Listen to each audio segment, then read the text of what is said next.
Hi hello namaste, welcome back to Nikhil Talks YouTube channel ಗುರು. Bigg Boss ಕಡೆಯಿಂದ ಒಂದು ಹೊಸ ಪ್ರೋಮೋ ಬಿಟ್ಟಿದ್ದಾರೆ ರಜತ್ ಕಿಶನ್ ಅವ್ರದ್ದು.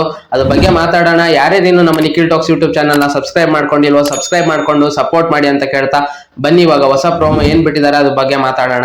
ಗುರು, ಇವಾಗ ಹೊಸ ಪ್ರೋಮೋದಲ್ಲಿ ಏನ್ ಬಿಟ್ಟಿದ್ದಾರೆ ಅಂದ್ರೆ, ರಜತ್ ಕಿಶನ್ ಅವರು ಕಿಚನ್ ಅಲ್ಲಿ ನಿಂತಿರ್ತಾರೆ, ಅಲ್ಲಿ ಸುತ್ತಮುತ್ತ ಎಲ್ಲ ಕಂಟೆಸ್ಟೆಂಟ್ಸ್ ನಿಂತಿರ್ತಾರೆ. ಅಲ್ಲಿ ಐಶ್ವರ್ಯ ಅವ್ರು ಕೇಳ್ತಾರೆ ರಜತ್ ಕಿಶನ್ ಅವರಿಗೆ, ನೀವು ಈ ಬಿಗ್ ಬಾಸ್ ಶೋನ ನೋಡ್ತಿದ್ಲಾ, ಸೀಸನ್ 11 ನೀವು ಫಾಲೋ ಮಾಡ್ತಿದ್ಲ ಅಂತ ಕೇಳ್ತಾರೆ. ಹೌದು, ನಾನೆಲ್ಲ ನೋಡ್ತಿದ್ದೆ. ನಿಮಗೇನಾದ್ರು ಹೇಳ್ಬೇಕಾ ಹೇಳಿ, ಹೊರಗಡೆ ನಡೆದಿದ್ದು ಏನಾದ್ರು ಹೇಳ್ಬೇಕಾ ಹೇಳಿ, ಹೇಳ್ತೀನಿ, ನೀವು ಕೇಳಿ ಫಸ್ಟ್, ನೀವು ಕೇಳಿದ ತಕ್ಷಣ ನಾನು ಹೇಳ್ಬಿಡ್ತೀನಿ ಅಂತ ಒಂಥರ ಕೇಳ್ತಾರೆ. ಒಂಥರ ಆವಾಜ್ ತರ, ಅಂದ್ರೆ ಸುಮ್ನೆ ನೀವು ಕೇಳಿ ಫಸ್ಟ್, ಆಮೇಲೆ ನಾನು ಹೇಳ್ತೀನಿ.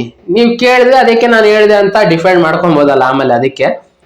ಅದಕ್ಕೆ ಇಲ್ಲಪ್ಪ ಬೇಡಪ್ಪ ನೀನ್ ಆಮೇಲೆ ಅಲ್ಲಿ ಮಧ್ಯದಲ್ಲಿ ಶಿಶಿರ್ ಅವರು ಬರ್ತಾರೆ. ಅಪ್ಪ ಬೇಡಪ್ಪ, ನಮ್ ಮನೆಗೆ ಹೋಗಿ ನೋಡ್ಕೊಂತೀವಿ ಏನೇನ್ ನಡೀತು ಅಂತ, ನಿಮ್ಮ ಹತ್ರ ಎಲ್ಲ ಕೇಳೋ ಅವಶ್ಯಕತೆ ಇಲ್ಲ, ಆಮೇಲೆ ಮತ್ತೆ ಉಗ್ಸ್ಕೊಬೇಕು ನಾವು ವೀಕೆಂಡ್ ಅಲ್ಲಿ ಅನ್ನೋ ರೀತಿ ಹೇಳ್ತಾರೆ. ಅದಕ್ಕೆ ಆಮೇಲೆ ರಜತ್ ಕಿಶನ್ ಅವರು, ತುಂಬಾ ಚೆನ್ನಾಗಿ ನಡೀತಿದೆ ಈ Bigg Boss season 11. Last season ಕಿಂತ ಜಾಸ್ತಿ TRP ಬರ್ತಿದೆ, ಎಲ್ಲರೂ ಚೆನ್ನಾಗಿ ಆಡ್ತಿದ್ದೀರಾ, ಯಾರ್ ಕಪ್ ಗೆಲ್ತಾರೆ ಅಂತ ಗೊತ್ತಾಗ್ತಿಲ್ಲ, ಅದಕ್ಕೋಸ್ಕರ ಬಿಗ್ ಬಾಸ್ ನನ್ನ ಕಳ್ಸಿದಾರೆ ಒಳಗೆ, ಹೋಗ್ ಕಪ್ ಗೆದ್ಕೊಂಬ ಹೋಗು ಅಂತ.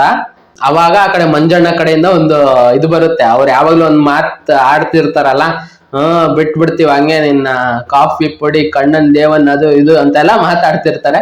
ಅಷ್ಟು ಈ ಪ್ರೋಮೋದಲ್ಲಿ ಬಿಟ್ಟಿದ್ದು. ನೋಡೋಣ ಏನ್ ನಡೆಯುತ್ತೆ ಈ ಎಪಿಸೋಡ್ ಅಲ್ಲಿ ಅಂತ. ಎಪಿಸೋಡ್ ರಿವ್ಯೂ ಕೂಡ ಬರುತ್ತೆ. ಸಬ್ಸ್ಕ್ರೈಬ್ ಮಾಡ್ಕೊಳೋದನ್ನ ಮರಿಬೇಡಿ, ಚಾನಲ್ನ ಸಪೋರ್ಟ್ ಮಾಡಿ ಅಂತ ಹೇಳ್ತಾ ಈ ವಿಡಿಯೋನ ಇಲ್ಲಿ ಮುಗಿಸ್ತಿದೀನಿ. ಸೈನಿಂಗ್ ಆಫ್ ಗುರು.